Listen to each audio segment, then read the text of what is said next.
Assalamualaikum warahmatullahi wabarakatuh. Perkenalkan, nama saya Vektra Fiala Balkis, NIM 20211143771, kelas 1J, mata kuliah pengantar pendidikan, dosen pengampu Dr. Haji Hendra Wijaya SAG MPDI. Di sini saya akan memaparkan materi sebagai faktor pendidikan. Adapun beberapa subtema yang akan kita bahas, yang pertama ialah pengertian materi pendidikan, yang kedua cakupan materi pendidikan, dan yang terakhir adalah pembinaan pendidikan berdasarkan materi pendidikan. Selanjutnya kita akan membahas tentang pengertian dari materi pendidikan. Secara garis besar dapat dikemukakan bahwa materi pembelajaran atau instructional materials adalah pengetahuan, keterampilan, dan sikap yang harus dikuasai peserta didik dalam rangka memenuhi standar kompetensi yang ditetapkan. Materi pembelajaran menempati posisi yang sangat penting dari keseluruhan kurikulum yang harus dipersiapkan agar pelaksana pembelajaran dapat mencapai sasaran.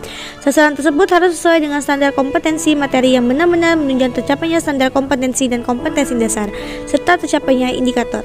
Kemudian kita akan lanjut ke slide ketiga, yaitu tentang materi cakupan materi pendidikan. Berdasarkan tujuan pendidikan ingin dicapai, ditetapkan isi atau materi pendidikan relevan. Kita tahu bahwa tujuan pendidikan itu sangat luas, mulai dari tujuan umum sampai ke tingkat tujuan khusus yang sekecil-kecilnya.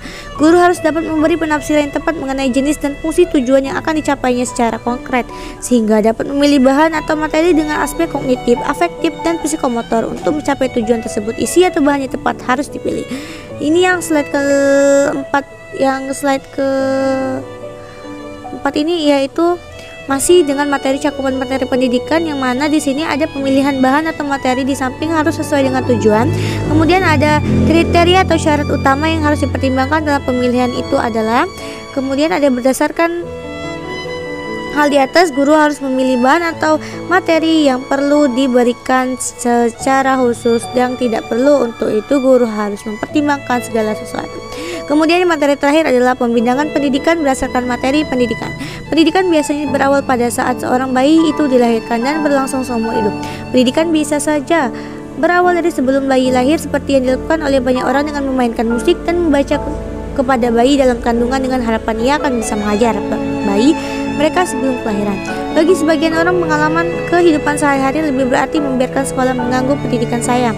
Anggota keluarga mempunyai peran pengajaran yang amat mendalam, seringkali lebih mendalam dari yang disadari mereka, walaupun pengajaran anggota keluarga berjalan secara tidak resmi.